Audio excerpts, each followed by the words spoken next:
morning and welcome back to Create and Craft with Katie. And if you're new, thanks for stopping by. I hope you'll subscribe. Now, you've probably, if you are new, you've probably come here because you saw my giant sleigh bells. Well, today we're going to do another version of a bell using exactly the same technique, but this time we're going to make a different shape. So we're not going to go through all the painting techniques because that one you can see in the previous video. But we are going to show you exactly what we use instead of the cereal bowls, the mixing bowls. We're going to use a more traditional bell shape, and we're actually going to come up with these. And I'm then going to show you how I use them on a wreath. Now, a lot of people have made bells this shape before, and they use a flower pot. Well, unless you bought the flower pots in the springtime, if you go into the Dollar Tree, you can't find any. Well, I can't. I haven't found any since early summer. But what they do have at this time of year is these ice buckets. These ice buckets are a brilliant size for a big bell. They already look bell shaped. The only thing that we don't want is this part just here. This is the handle. So I'm going to show you how we cut that off. So to cut these off, it's quite stiff plastic. You couldn't really snip it off with scissors or even my trusty floral cutters, which I will use for everything. If I attempt to do this, this plastic is going to snap, and that's what you don't want. So this is where my wood burning tool comes in handy. This is the wood burning tool that I've shared on here before. It comes with all these tips. We used it with the galvanized bells last year to make the holes in the top with the wood burning circle. Now this time we're going to use, I don't know if you can see, you can probably see it smoking.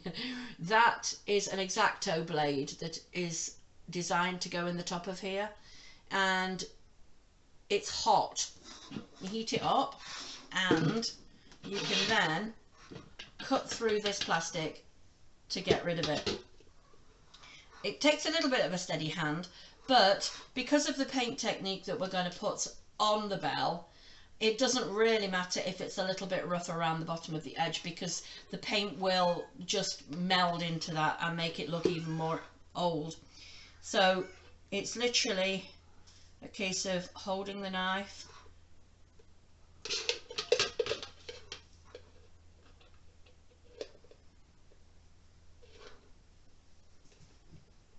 working it down.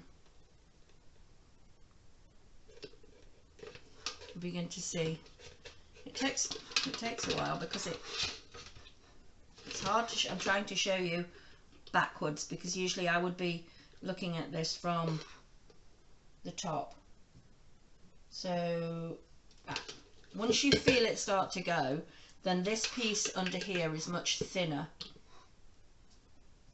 So once it gets through this first thick portion, and I do have this turned up full, there is a regulator on here dependent on what you're cutting, and the instructions that come with it tell you what temperature you need it. And I think it's for hard plastic, it says it's towards the top end of the scale, and so you keep pressing, and I can feel that we've got through this thick edge, and you're just going to work your way around.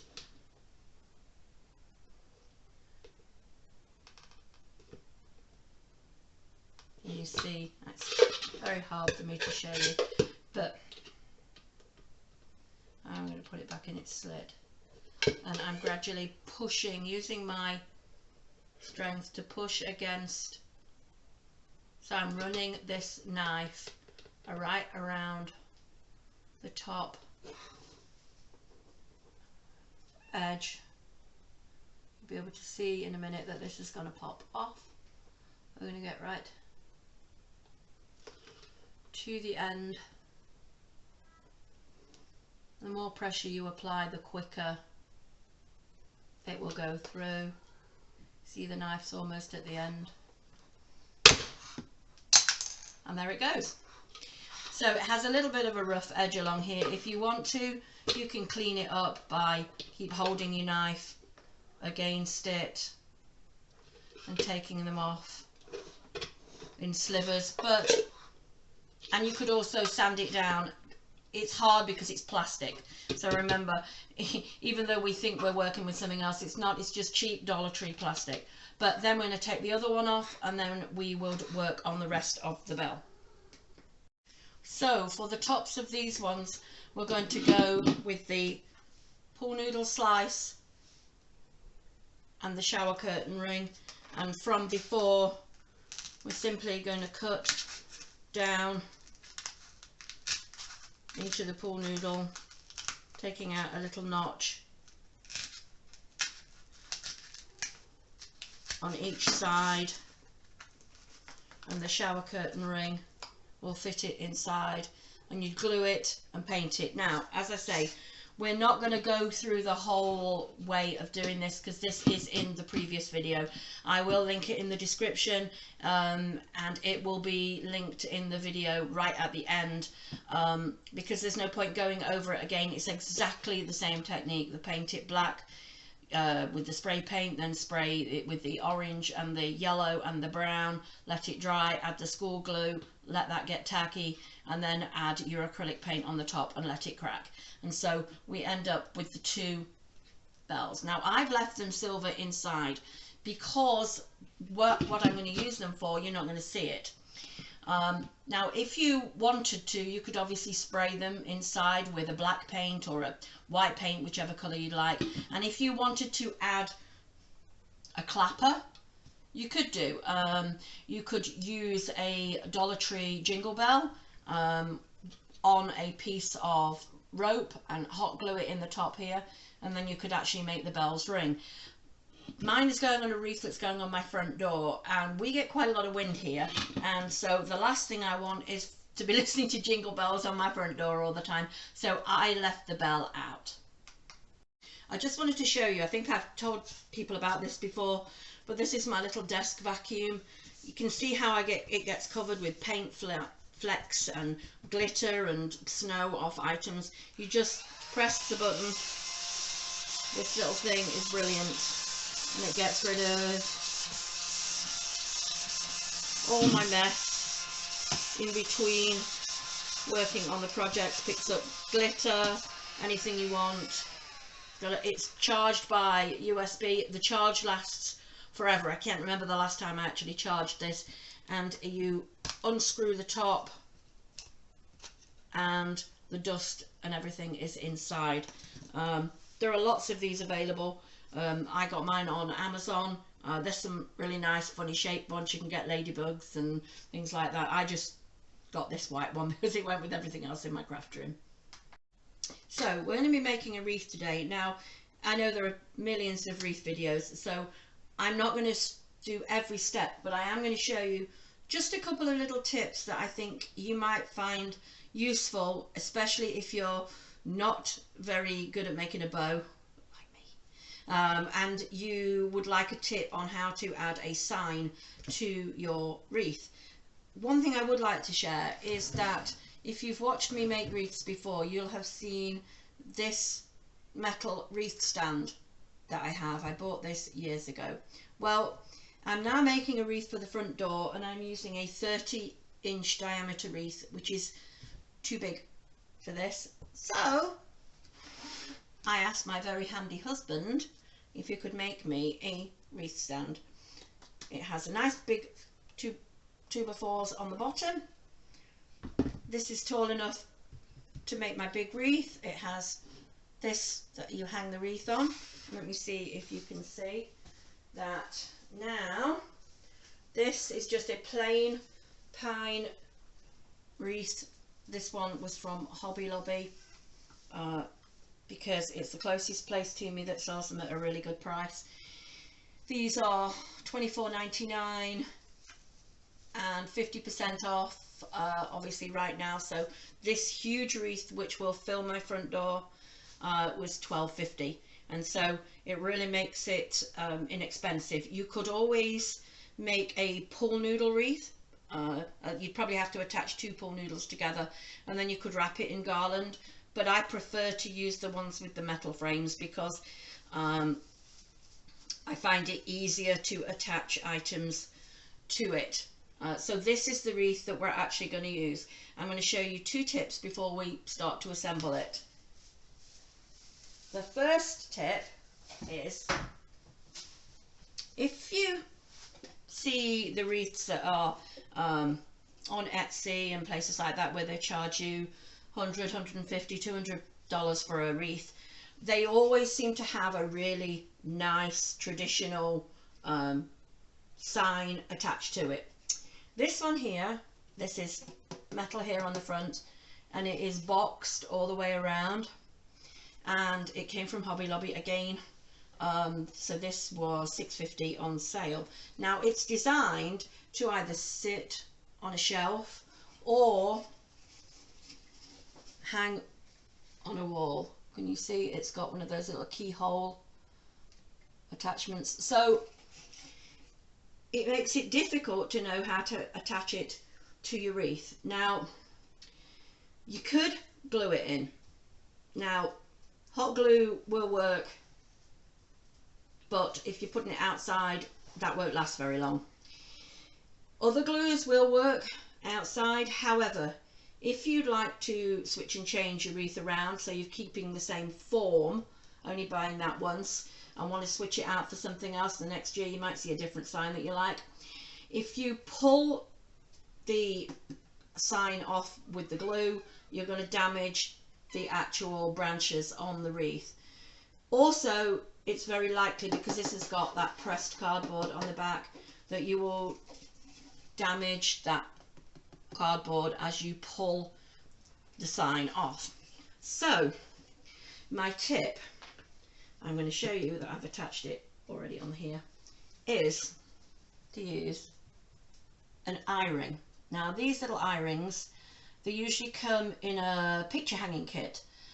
You may even be able to get them on the Dollar Tree picture hanging kit. Mine came from the IKEA one because I bought a big box of them years ago. And you can see here that I have screwed them.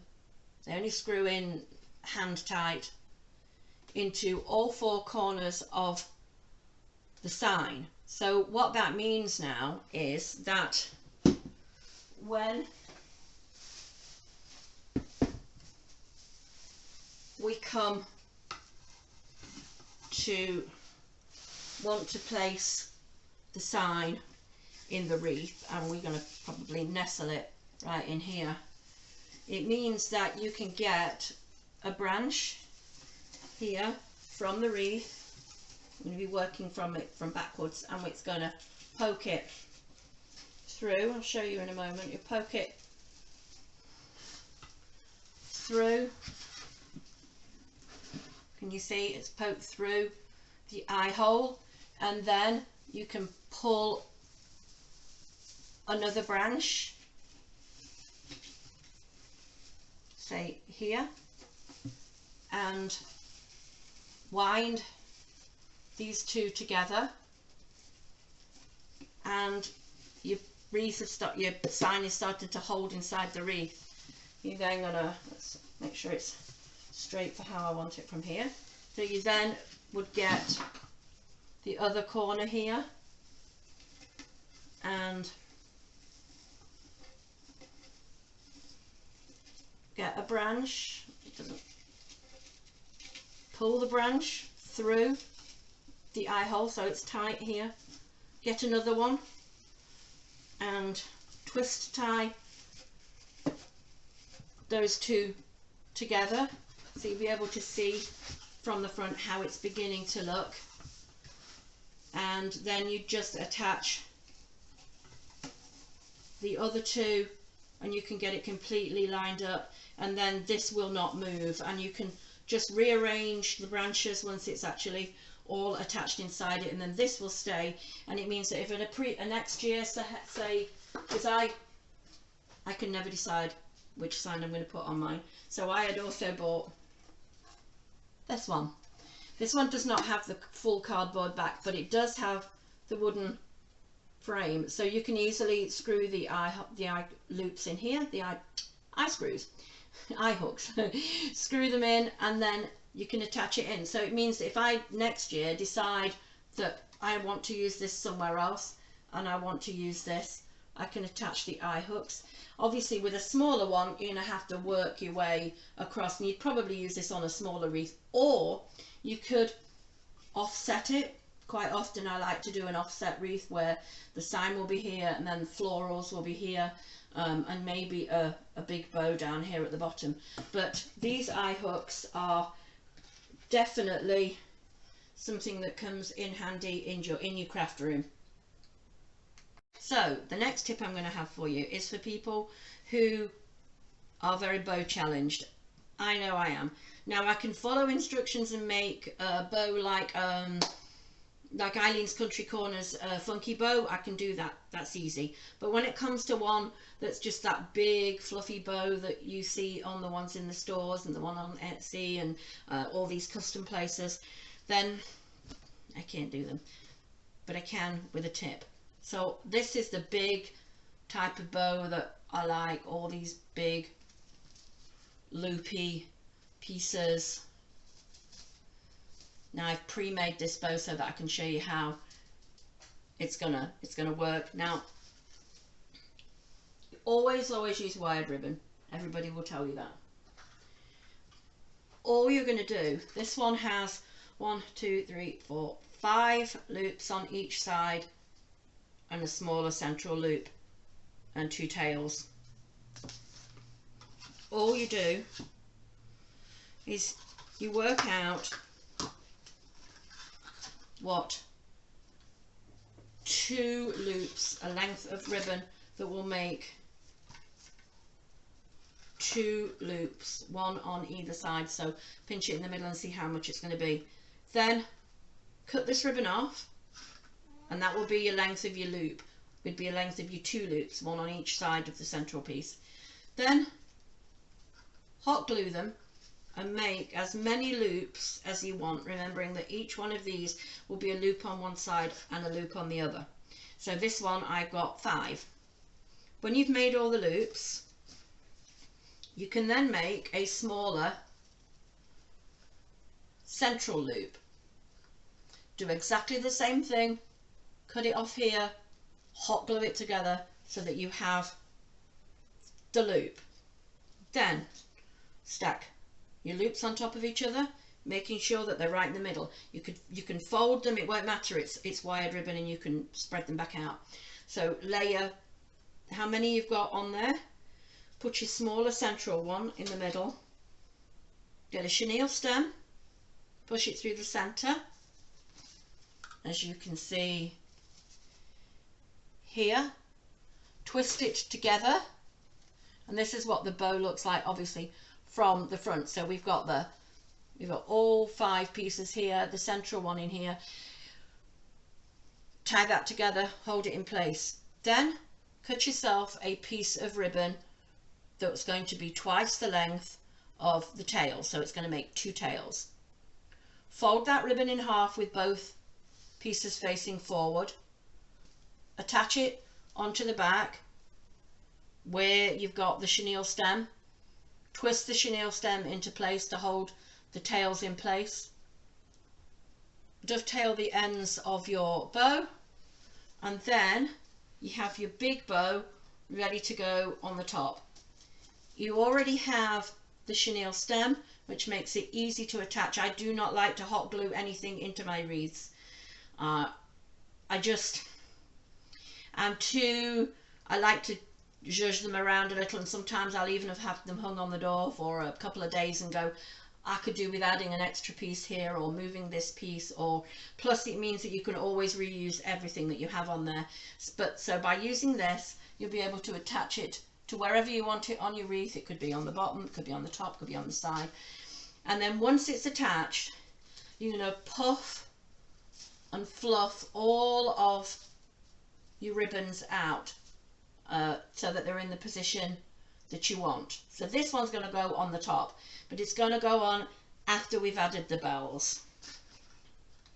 So now we're going to attach the bells into the top of this ribbon. I've had quite a few questions on groups that I've shared these on, and they want to know whether or not they're actually okay to hang. They're fine to hang. I actually have my other ones on my haul garland, which will be a very soon video. I'm trying to play catch up and get all of these done. So like I said with the bow, I like to attach mine using the wired branches. If you can hear anything in the background, it's one of my cats. They always like to come up when I'm videoing. So anyway, see if we can actually get to see. So we're going to actually, I want them hanging down from the top here, and so we're going to go in with one of these branches in here. I'm going to actually push these out of the way. You need to fluff this. Remember, these can be fluffed the same as any garland, any Christmas tree. Make them fuller. It's always good to do it again at the beginning and then again at the end. So we're going to attach these in here simply by putting one of the branches in just here, finding another one, twisting them together, the same as we did when we added the sign. We're going to add the other one, and then we're going to come back and put the bow on. So now we have the two bells in place, and we want to attach the bow, and the bow is going to go up here so that the tails go down over the sides of the bells. I'm going to see if I can show you these. This is the back of the wreath. I poked this through so that it's actually going over one of the rings of the actual wreath frame, and then twist to attach it in. I like to do this because with the bow being lightweight, if it's just attached to one of the stems of the branches, if you get a lot of wind, it may move around. If you attach it to the actual frame of the wreath, then you're pretty secure that it's going to stay there. So then really all you're going to have left to do on your wreath is to add your greenery in. Now I'm keeping this one all muted soft greens. I really like using lamb's ear when it comes to this. I'm going to attach the lamb's ear one each side of the bell, and then I'm going to start to come out and add some frosted greenery into the bottom part. So you can see I have the lamb's ear here. Then I'm going to use these frosted pine stems. These were from At Home this year. They've actually got them this year. There are lots of places where you can buy them.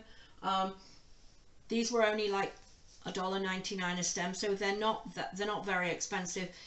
If you are using a wreath outside, I would highly recommend that you spend just a little bit more. If you can get the Dollar Tree ones right at the beginning of the season when all the really good ones are there, then you'll be fine.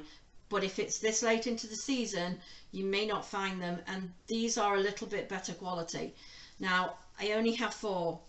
They only had 4, so I'm going to use them either side of the sign. Now again, I don't like to hot glue anything in, so you can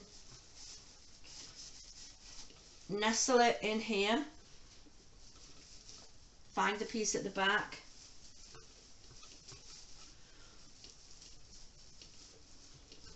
wrap a piece of branch around the back so that it's where you'd like it to be, And then when you get back to the front, these can be nestled in. You can get your cane, can you? It's hard to show, but you'll get a little branch here to get it to hold it in place, and you're going to sort of intersperse these with the greenery that you already have to make it, give it a frosted look, but it doesn't have to be a completely flocked wreath. So now I've added the 2 pieces in on either side. You may say, why did I not just flock the whole piece? But I may in years to come not want a flocked wreath on the front door, so I like to be able to switch and change stuff around. Now obviously you can see there we've got some gaps here, and we've got extra spaces up here, and this is when you start to work with your filler pieces. Now these are picks from Walmart. They've little berries on them. They came in these with the little blue blackberries on them. These ones have got the white berries with the little pine cone, and again they've got the frosting on them. And so this is when we start to add them in to fill in the spaces. Now all of this is obviously a personal preference. You can do them any colour you like. This is just the choice that I'm making for my wreath for my front door for this year. So you can see that by adding them in, it starts to fill in the spaces. Some of the Dollar Tree ones that were there earlier in the season that I really did like were these frosted eucalyptus, and they also had these stems with the white berries on them. These we can go in and fill in spaces. Now you can see that these I've actually cut apart so that I'm not going to use a whole bunch at once, because I like to be able to work out exactly where they're going to go in and fill in my spaces. So these ones that these are the Dollar Tree ones as well. These I'm also going to snip apart, so we get them with a couple of pieces, because it gives you a little bit more freedom as to where it's going to go. And obviously you fill in to where you want. Some people like a really full big wreath that fills the whole door. This is going to be fairly big when it's done. Some people would leave it where it is. It's entirely up to you. If you really just want to put a sign, some bells, a ribbon, call it good, then that's exactly fine. I mean, it's all depends on what type of decor that you're into. So I know you can't see me, but I think I'm about done. I like to add all these different types of leaves. I think it gives it a more organic feel, a bit more like if you had come across a tree in the forest and there were lots of different vines growing on it. Obviously, again, you see, I can see how some of these here need tweaking out a little bit, but so the next thing we're going to do is I'm going to go add it to my front door. So this stage I call installation, because we're going to hang it on the door, as you can see. Then I'm going to tweak it to make sure it's exactly how I want it. I think it needs pulling out a little bit here, making sure everything sits okay, and then we should be good. So there we go. That's the final look of it on the front door. I decided to do this one because I know a lot of people say when people do DIYs, like when I did the jingle bells and now these, they go, well, how do you use them and where do you put them? And so I think that by including it in another project, it allows you a little bit more idea of how you can display them. They would look really nice in pairs on lights by the side of a house. But the way that mine's set up, my lights are by my garage and they wouldn't look so good there. Anyway, I really hope that you've enjoyed this. If you haven't already subscribed, I'd love you to subscribe. There are still 9 days or so left of my giveaway. It ends on December 10th. Go back to the Decorate With Me video, the tree topper, and you'll be able to see all the information on how to enter that. And stay tuned for a few more Christmas decor DIYs before the season is over. Thank you. Bye.